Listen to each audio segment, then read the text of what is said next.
If he comes here, he is the guy. Yeah. Isn't he the Dan Campbell type of guy? I was just thinking that, actually. Man, Baker needs to shut up. Baker, everybody saw what you had. I feel like every time Baker Mayfield opens his mouth, he makes it worse for himself. It's not about what he wants. It's about what a team can do to move him. It's about the Cleveland Browns. We don't want to just let you go for nothing.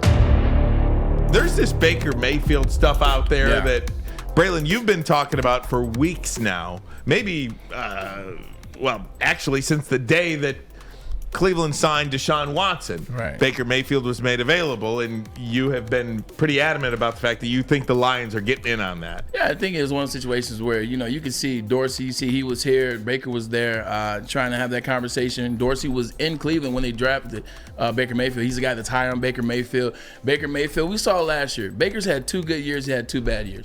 You look at a situation where in the NFL, they're always trying to find ways to put the Band-Aid over something. You put the Band-Aid over something. Look at Cleveland really trying to get rid of him. What if the Lions do something? 6th-round pick. Also, hey, we split the difference down the middle. Say, hey, you guys take $9 million of that. We'll take $9 million of that. I can see the Lions doing a deal like that. You get a quarterback in Baker. I think Baker gives you a better chance. I'm not lobbying for it, but this is just what I saw in the deal. I saw that Baker could give you a better chance than Jared Goff at the time. I see he's a guy that he wants to win. He wants to win now. He wants to prove, what happened in Cleveland. He wants to be proven that, these guys let me go. These guys forgot about me. These guys can't get rid of me. Like you said, he's on a prove a deal. So I can see the Lions probably prelude to that. I can see them bringing him and interviewing him, or they've already done that if you can. Bring him in. Hey, for 1 year, have Baker in here, see how it goes. What's the thing that you keep saying about in terms of the players that the Lions have picked up, whether it's Gerard Davis picked him back up. Nobody's hamstringing you with a contract. Nobody's hamstringing you with a contract. You split the difference down the middle. Hey, you know what, Cleveland? You guys take 9. We'll take 9. We'll meet in the middle. Boom. You guys are done with them in a year. Can figure out what's going on. I just saw that, and I think that's how Matt Rule and the Panthers are starting to view it. And I also think that's how the Lions are viewing it. Financially, I don't know how it works. I'm not going to sit up here and pretend like I understand that I'm some salary cap genius or something like that, where you figure out Jared Goff and his dead money and his cap. I don't know anything about that. But is it, if the New Orleans Saints can be $80 million over the cap 1 month and then the next month be $20 million under the cap, there are ways to figure that stuff out. Pro Football Talk. Alex, throw it up here on the screen for me. Pro Football Talk on Saturday put this out there. They are reporting this, that the news that the Lions have taken a closer look at Pitt quarterback Kenny Pickett opens the door to the possibility that they are thinking about life without Jared Goff. If they are, they need to be thinking about life with Baker Mayfield. He is as intriguing a quarterback out there as I think there is. Now, Carolina. Right. Carolina appears to be on the fast track or the leading candidate to get a guy like Baker Mayfield. But for the Carolina Panthers and for Baker Mayfield, why would Baker want to go to Carolina? And conversely, why would Carolina want Baker Mayfield? Mary Kay Cabot of the Cleveland Plain Dealer, who we have here on this show, reports that the Panthers have the inside track to land Browns quarterback Baker Mayfield. The report raises more questions than it answers, especially since it mentions that there are several interested teams, but doesn't name any of them.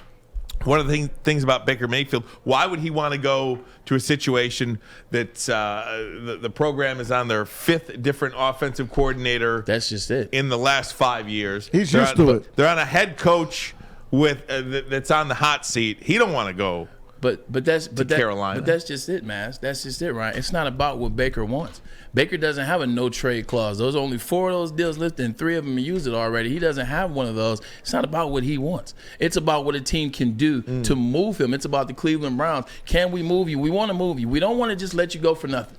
We would like to recoup something for you. And if the Carolina Panthers, if they're willing to make a deal, Matt Rule was in college when Baker Mayfield was in college. Matt Rule has seen him. They were in the same conference. They were in the Big 12. So he is a guy that's very familiar with Baker Mayfield. Hey, look, he's looking for a right now win. He's not looking to wait because his tenure with the Carolina Panthers, it's on the line right now. So he can't wait for a draft pick in Malik Willis or in Kenny Pickett. He can't wait for that to pan out. He needs something right now, and Baker Mayfield at least has shown you in the NFL that when everything is right, see, that's the problem. That's why the Lions is an opportune situation, because everything isn't right in Carolina for Baker Mayfield. Meanwhile, in Detroit, there are. The Detroit Lions have a really good offensive line. The Detroit Lions have a really good, solid running game. Now you have weapons to throw the ball to, whether it's TJ Hawkinson, whether it's DJ Chark, whether it's Amon-Ra St. Brown, who we saw explode onto the scene last year. So the Detroit Lions have a better setup for that. But Matt Rule wants to win now. Sam Darnold's not it. There's another team that's going to be in it, and that's a team that he wants to go to. He told that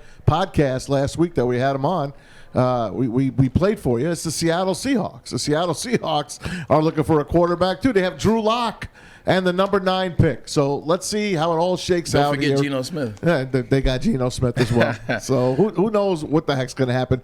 The thing is, the Browns might be out of luck. They might just have to release him. Baker needs to hush teams too, are by waiting. the way.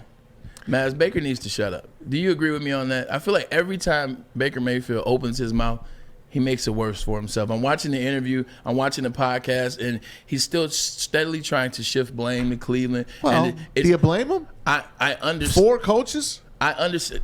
Same thing happened with me I know. when I was We at brought Cleveland. it up when you weren't here. Same thing happened to me when I was in Cleveland. I got traded, so I understand. You lucked out. 100%. Well, somebody wanted me. Yeah. Somebody wanted me, so that was a good thing. I did luck up to your point. I was able to land with your Jets. Yep. I will forever be indebted and grateful to Mike Tannenbaum, who we've had on the show. But just thinking with Baker, every time he opens his mouth, it's this guy, it's that guy, it's the Browns organization. I have 4. Baker, everybody saw what you had. Like, people saw what you had. We saw it. Like, you're not that old. We're not going back 12 years like Matt Stafford to try to figure out the different regimes you've had. We saw what you had. We saw when you had everything you needed right in front of you. We saw with the running back, Kareem Hunt. We saw with why can't I Jarvis think of Landry. With Jarvis Landry. When everything was perfect, he had some success. But for a lot of quarterbacks, there's only a very few number of quarterbacks in the NFL where they don't need everything perfect. And I think Matthew Stafford is a perfect example. Right. Here's a guy that needs everything perfect. But when you do build a team that is quote unquote perfect, what a guy like Matthew Stafford can do. Is Baker Mayfield that type of quarterback that if you put a team around him that's perfect, that he can win? But one thing that you said too about Baker Mayfield, which is it's perfect, and I equate it here to Detroit. Baker Mayfield was really good in Cleveland until somebody with a bigger personality than him got there, and Odell Beckham Jr., because Baker has to be the guy. Right. If he comes here, he is the guy. Yeah. There's no big personality on that team that would, quote unquote, steal the spotlight from Baker, and I think Baker likes that kind of situation. Don't you think Dan Campbell would love him? Isn't he the Dan Campbell type of guy? I was just thinking that, actually. But the question I have is, I don't understand how a Baker Mayfield guy is a Dan Campbell guy, but a Kayvon Thibodeau is not a Dan Campbell guy. They're very similar in terms of their attitude and their personality. Just going back with Baker Mayfield for a second. Yes, you're right. When he did have everything, and most quarterbacks do have to have everything. But with Baker Mayfield, the biggest thing, and we talked about this during the season, I remember saying this on the show, maybe around October, is Baker's going to have a conversation with himself. Like, before he has that conversation with himself, like, none of this matters. It doesn't matter about being on a prove-it deal. It doesn't matter about having a chip on your shoulder the size of the golden nugget, because Baker hasn't looked himself in the mirror and said, you know what, you're not as fast of a quarterback as you thought you were.